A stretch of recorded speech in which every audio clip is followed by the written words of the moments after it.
Well, Frank, it's great to have you with us, and I have to tell you that from the first time I heard you speak, I knew that we had to have you on this program because I share with you the concern for America, what I would say is the infiltration of an absolutely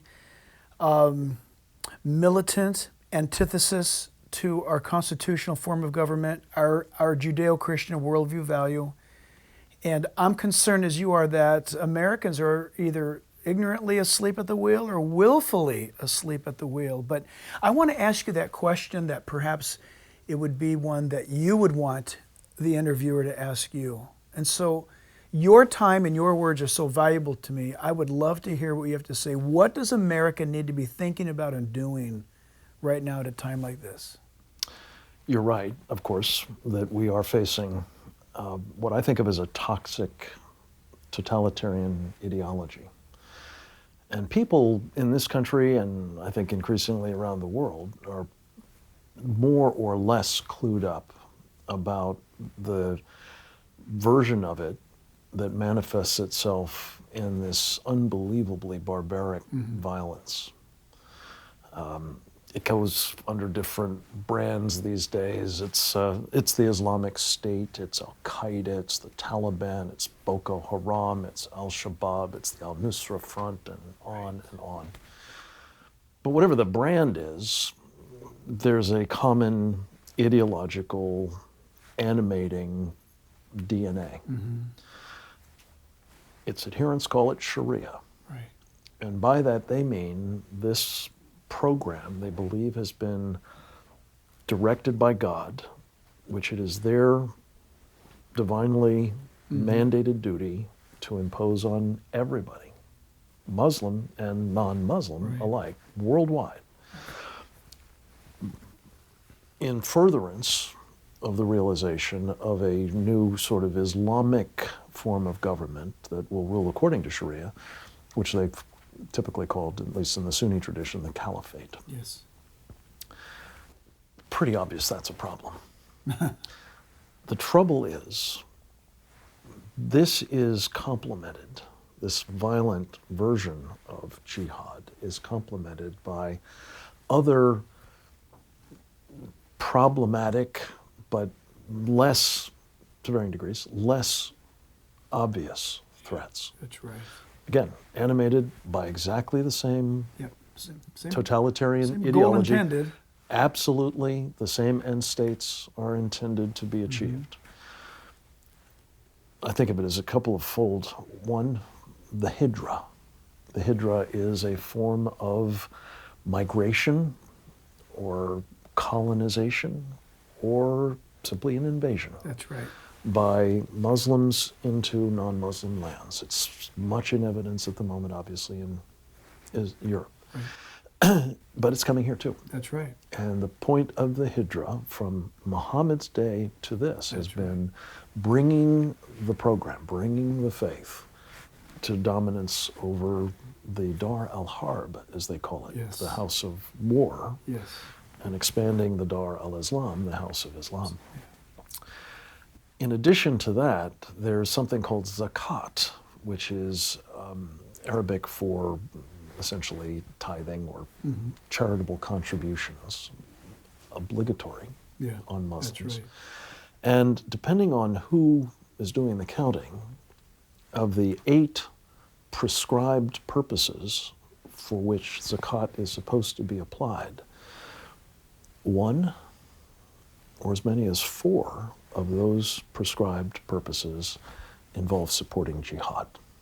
Well, I just found out along these lines, Frank, that the investment group that handles my wife and I, our private lives, told me that the group that we happen to be investing regarding our bonds was a group that actually, unbeknownst to us, skims off a portion to zakat. Yeah, well, this is called Sharia compliant finance. Yes. And it is a fundraising mechanism that's designed to parallel and then ultimately undermine capitalism. That's right. By creating a funding stream for zakat, yes, and also just moving funds out of Western sort of institutions and applications into those that Right. serve this program. So Sharia compliant finance is another element of the zakat that is part of the civilization, or non-violent as they call it. I think of it as sort of pre-violent jihad. That's right. And then there is this other piece, which the Brotherhood, the Muslim Brotherhood, a group that we've heard mostly about in connection with their coming to power Sure. in Egypt for about a year, Right. and very nearly ruining that country. The Muslim Brotherhood, which started in Egypt, has over the past 50 or so years metastasized throughout much of the world, including Europe, including the United States. And the Brotherhood has understood, referring, as all of these Sharia adherent Muslims do, to the perfect model of Islam, namely Muhammad's life, Of course. to the practice that Muhammad engaged in when he wasn't strong enough to Yes. use the sword, which he did for a good part of his life once he right. became a warlord and powerful and so on. But before that, the period when he was in Mecca, he used more stealthy techniques Right. to try to accomplish, again, the same purpose. Right. And the Brotherhood has made this an art form. And there's a little book that I had hoped I had with me, but I don't, that we've printed, that I consider in many ways the most important book on the subject of Islam that I know of, at least, because it was written by the Muslim Brotherhood. Excellent. And as a man of God, let me tell you the providential story by which this little document fell into our hands. In 2004, on a beautiful major artery out on the East Coast called the Chesapeake Bay Bridge, Of course. an alert Maryland Transportation Authority police officer happened to observe a couple driving across the bridge.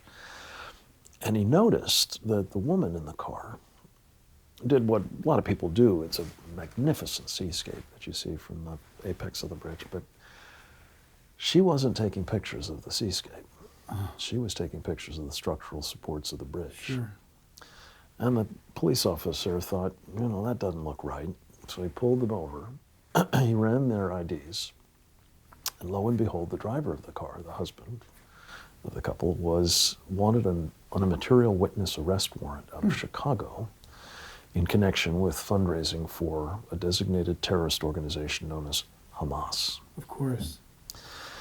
That gave rise to a search warrant on their home, a little suburban community of Washington, D.C., about 10 miles from the White House, called Annandale, Virginia. Yes, I've seen that. Went into this suburban ranch home, and lo and behold, the place was packed with 80 banker boxes worth of documents.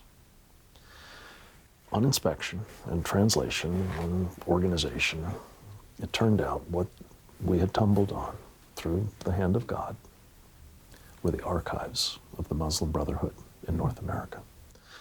And this little document, this so-called explanatory memorandum on the general strategic goals of the group in North America, was written by a top Muslim Brotherhood operative back in 1991, not for our consumption, Sure. That's but right. as a report back to the mothership in Egypt on how the brothers had been doing in what was at that point basically their first roughly 25 years of operations in the United States. Now, mind you, this was 25 years ago. Yep.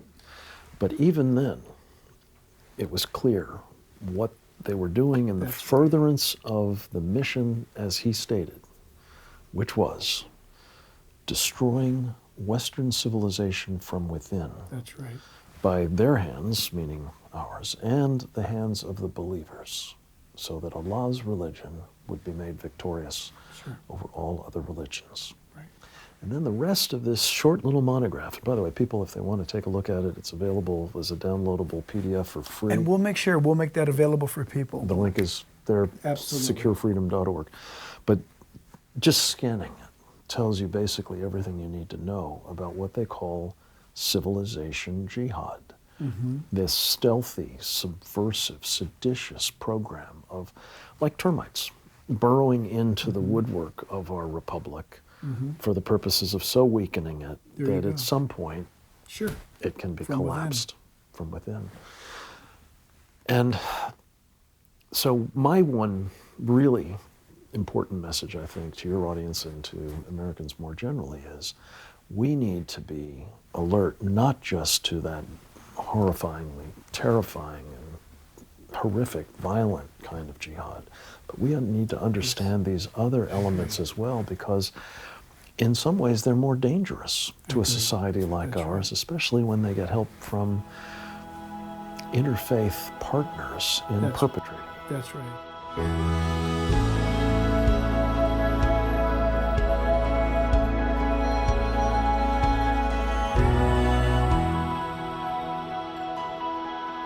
So Frank, I remember taking a tour of the White House. I'm not going to mention the administration, but we got into the White House and we were walked through, not with a tour guide, but with a CIA or a Secret Service agent. He had some history behind him, and he had shared some things how it was clear that he was not approving of what was going on inside the house. I say that to make this comment or to ask this question. With your exposure and insights, are there enough good guys? Are there enough good people in places where there's going to be a moment? Is there going to be what the Greeks would say a kairos moment where, okay, we've had enough. It's obvious the mask is shifted. We see what's behind you. We are no longer going to comply. Be it generals or colonels or Secret Service or FBI. Because as just Joe, common citizen, my thought is surely someone's going to come to our rescue. Surely someone's going to push back. At some point, there's going to be a tipping of this insanity scale, and someone's going to right the wrongs. What's your gut? What do you know? For whatever you can tell us. I think there are plenty of good people. The trouble is that not only have they been induced to believe that there's no problem here, but that what you're seeing in that mask is the reality. But it has become a career-ending offense to true. learn, let alone act on any other proposition. So the change that's going to have to take place, in my estimation, is you're going to have to see a change in leadership that says we're following a different policy. We're going to be guided by the facts, not by how Correct political we're correctness told things are. Yeah. And we're going to resist not just these obvious threats, the violent jihadists of Islamic State and Al-Qaeda and the like. We're going to roll up the networks, the infrastructure. This is the other point I wanted to come back to. What the Brotherhood is about is not, you mentioned intelligence collection, yes, they do that, and they run operations, yes, they do that. But what mostly they've been about, I think, is this infrastructure building that will enable the violent jihad to take place in due course. The mosques, not every mosque, but a fair number of them. In fact, number 8 in that list of groups in that explanatory memorandum is something called the North American Islamic Trust.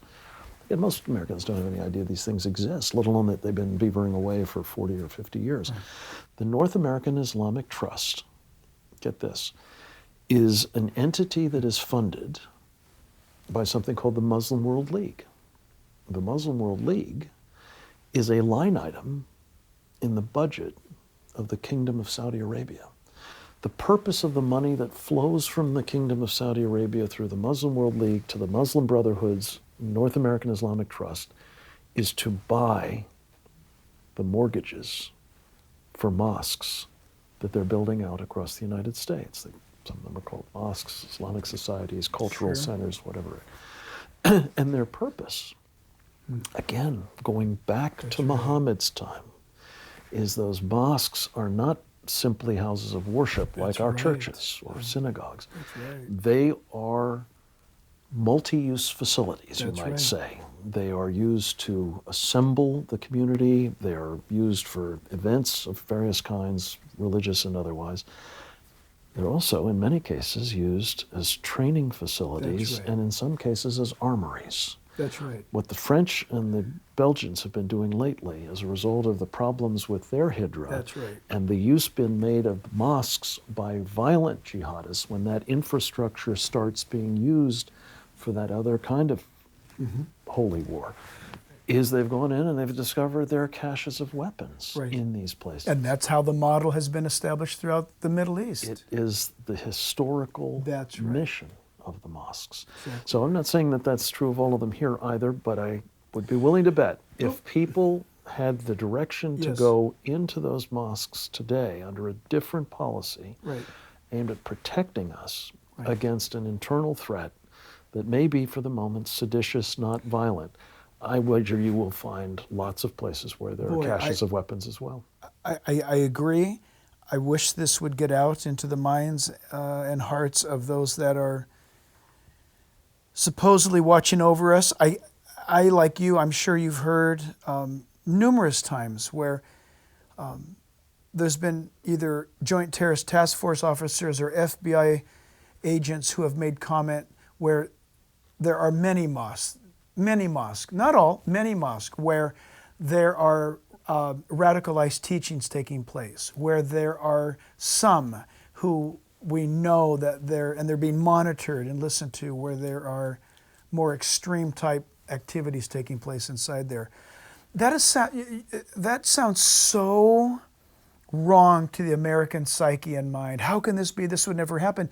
But just, 35 miles from here is a place called San Bernardino, where we lived this event not too long ago.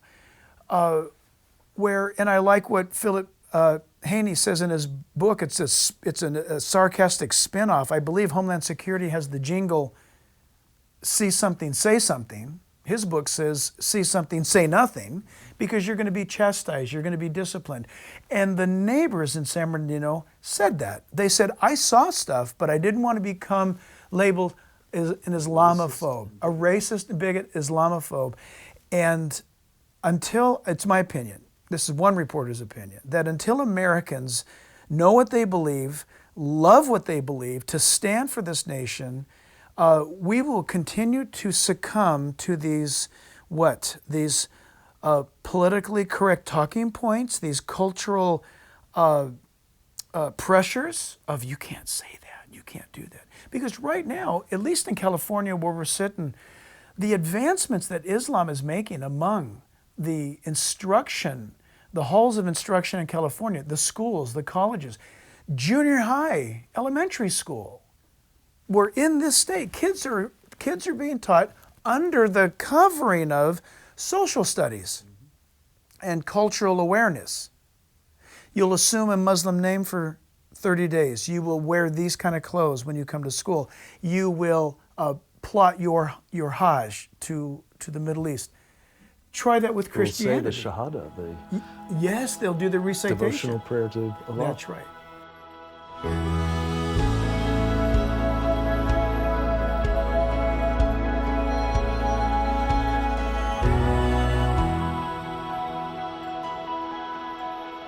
What makes this conversation and the insights that I hope we're giving your audience so important is it behooves us to try to encourage Muslims not to be wanting to have Sharia as the law of the land here, to be working with Muslims who don't and raising them up instead of what we have been doing. And you talked about how it could get considerably worse under a new administration.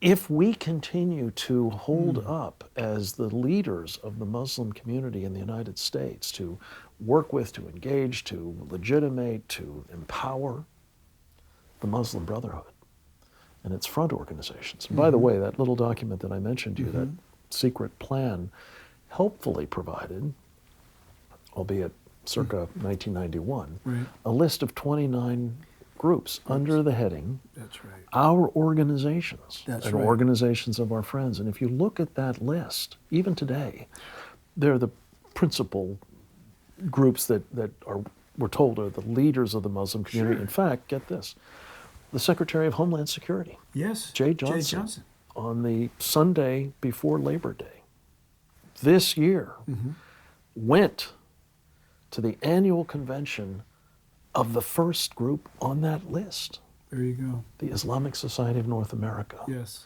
Knowing full well, we're told afterwards, that he knew who they were. Oh, he knew. He knew that they had been Sure. unindicted co-conspirators That's right. in the largest terrorism financing trial in U.S. history. That's right. He knows that they're a Muslim Brotherhood front organization, and yet the guy who we'd like to think is responsible for our internal security That's right. is there not just, hanging with them, but Right. legitimating and empowering and, I think, submitting. Well, and we don't need to go down this path now, but there's so much out there right now where Homeland Security is so compromised by those who are heading up certain areas of it because of either direct connections to the Muslim Brotherhood, or they have proven themselves to be loyal to those over them who are involved. So that's a whole other topic, but it's what you But it's not unrelated. It's not This unrelated. is a direct product, Yes. I will tell you, having studied it fairly intensively since before 9/11, Yeah.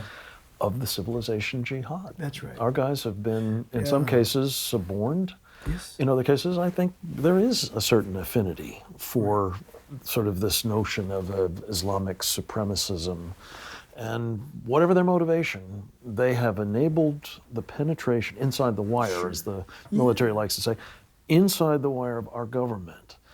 So it's not just the faith community. It's not just academia. It's not just the media. It's not just other civil society right. institutions. It's our own government, including those responsible for protecting us. You know that oath, I took it. To protect our Constitution against all enemies, foreign and domestic. That oath is being violated, some cases willingly and wittingly, and in other cases, I think, perhaps under duress. But it is the case today that our first lines of defense against these sorts of internal enemies are being disarmed.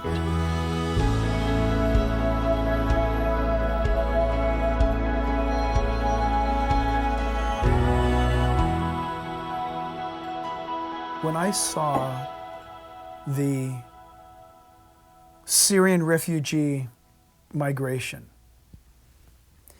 I turned on all my news sources I'm looking at, and I immediately recognized that by far, those who were making the migration were very well able-bodied 20 to 30-year-olds.